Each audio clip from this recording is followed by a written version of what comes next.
എല്ലാവർക്കും നമസ്കാരം. ഇന്നത്തെ റെസിപ്പി നല്ല ടേസ്റ്റി ആയിട്ടുള്ള വറുത്തരച്ച ചിക്കൻ കറിയാണ് കേട്ടോ. അപ്പോൾ എങ്ങനെയാണ് തയ്യാറാക്കുന്നത് എന്ന് നോക്കാം. അപ്പോൾ വീഡിയോ കണ്ടുകൊണ്ടിരിക്കുമ്പോൾ ഇഷ്ടപ്പെടുവാണെങ്കിൽ ലൈക്ക് ചെയ്യാനും ഷെയർ ചെയ്യാനും സബ്സ്ക്രൈബ് ചെയ്യാനും ആരും മറക്കല്ലേ.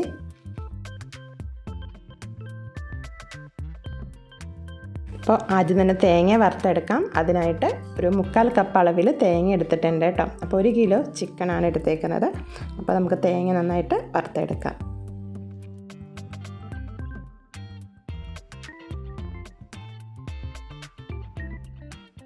തേങ്ങ വറുക്കുന്ന കൂട്ടത്തിൽ കുറച്ച് സാധനങ്ങൾ കൂടി ചേർക്കാനുണ്ട് കേട്ടോ. 2 ഏലക്കായ, 2 ചെറിയ കഷ്ണം പട്ട, 2 ഗ്രാമ്പൂ, 1/2 ടീസ്പൂൺ അളവിൽ കുരുമുളക്, 1/4 ടീസ്പൂൺ അളവിൽ പെരിഞ്ജീരകം കൂടി ചേർത്ത് കൊടുക്കുന്നുണ്ട് കേട്ടോ. അപ്പോൾ ഇതും കൂടെ നമുക്ക് തേങ്ങയുടെ കൂടെ വറുത്തെടുക്കാം. അപ്പോൾ ഒരുപാട് ഫ്ലെയിം കൂട്ടി വെക്കരുത്, കുറച്ച് വെച്ചിട്ട് നമുക്ക് സമയമെടുത്ത് തന്നെ ഇത് വറുത്തെടുക്കണം, അല്ലെങ്കിൽ കരിഞ്ഞു പോകും.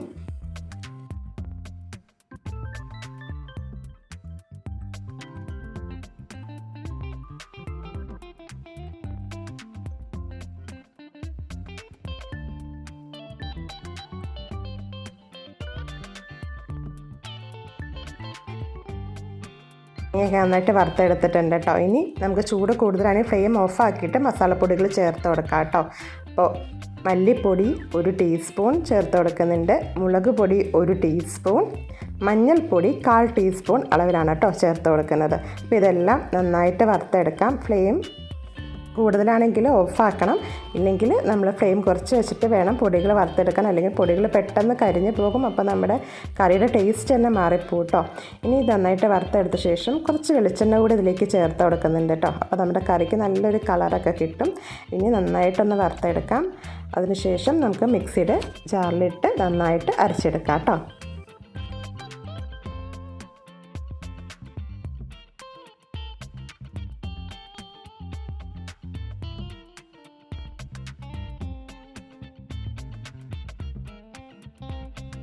ഇനി കറി തയ്യാറാക്കാം. അതിന് വേണ്ടിയിട്ടൊരു ചട്ടി ചൂടായി വന്നിട്ടുണ്ട്. ഇതിലേക്ക് നമുക്ക് വെളിച്ചെണ്ണ ഒഴിച്ചു കൊടുക്കാം. അപ്പോൾ വെളിച്ചെണ്ണ ആയിരിക്കും കേട്ടോ അതിന് കൂടുതൽ ടേസ്റ്റ് കിട്ടുക.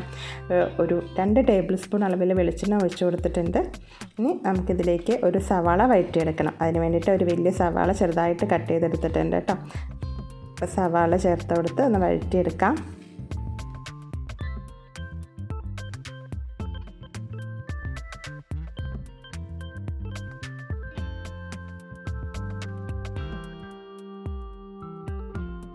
ഇതിൻ്റെ കൂട്ടത്തിലേക്ക് നമുക്ക് 1 ടേബിൾ സ്പൂൺ അളവിൽ ഇഞ്ചി വെളുത്തുള്ളി ചതച്ചത് കൂടി ചേർത്ത് കൊടുക്കാം കേട്ടോ.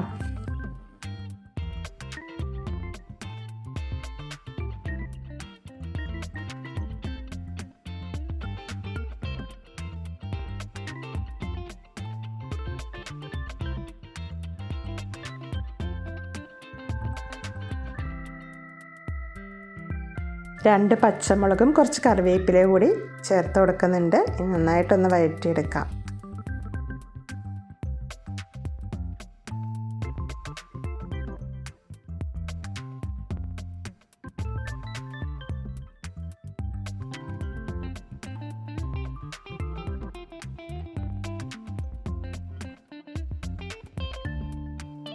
ഇനി നമുക്കിതിലേക്ക് ചേർത്ത് കൊടുക്കേണ്ടത് തക്കാളിയാണ് കേട്ടോ. ഒരു വലിയ തക്കാളി ചെറുതായിട്ട് കട്ട് ചെയ്തത് കൂടി ചേർത്ത് കൊടുക്കാം.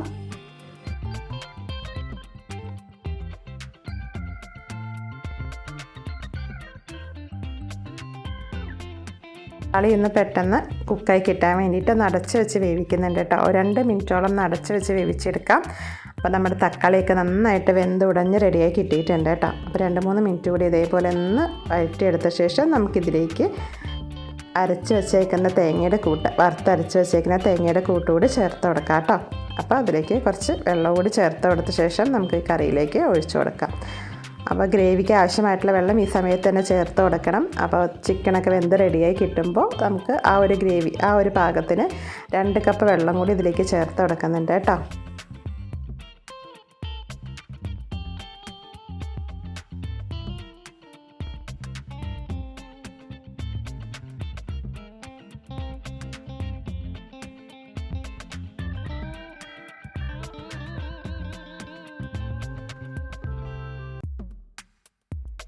ഇതിനുള്ള വെള്ളമൊക്കെ ഒഴിച്ചു കൊടുത്തിട്ടുണ്ട്. നമുക്കിതിലേക്ക് ആവശ്യമായിട്ടുള്ള ഉപ്പ് ചേർത്ത് കൊടുക്കാം കേട്ടോ.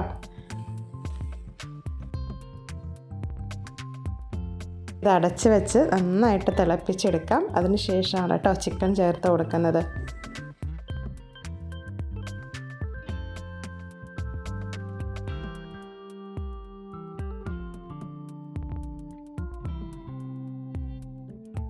കറി നന്നായിട്ട് തിളച്ച് വന്നിട്ടുണ്ട്. ഈ സമയത്ത് നമുക്ക് ക്ലീൻ ചെയ്ത് കട്ട് ചെയ്ത് വെച്ചേക്കുന്ന ചിക്കൻ ഇട്ട് കൊടുക്കാം.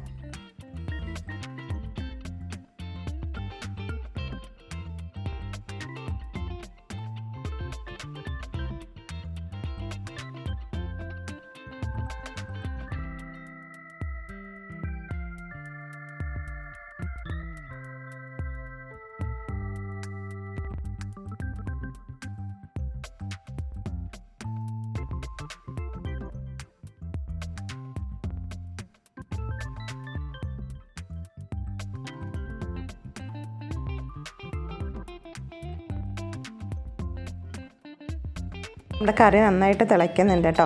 നമുക്ക് ഇനി ഇത് അടച്ച് വെച്ച് വേവിച്ചെടുക്കാം.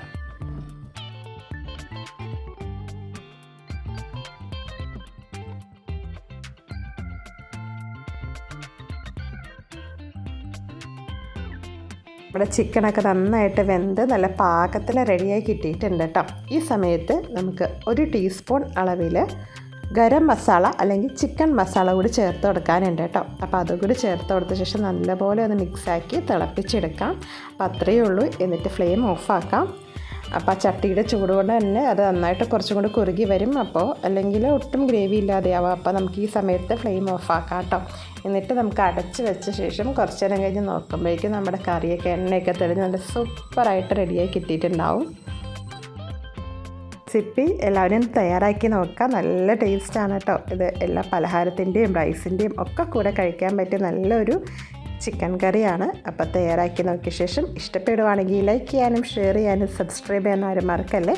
സബ്സ്ക്രൈബ് ചെയ്യുന്നതോടൊപ്പം തൊട്ടടുത്ത ബെല്ലൈക്കൻ കൂടെ എനേബിൾ ആക്കിയാൽ ഞാൻ അപ്ലോഡ് ചെയ്യുന്ന പുതിയ വീഡിയോസ് നോട്ടിഫിക്കേഷൻ കിട്ടുന്നതായിരിക്കും. താങ്ക്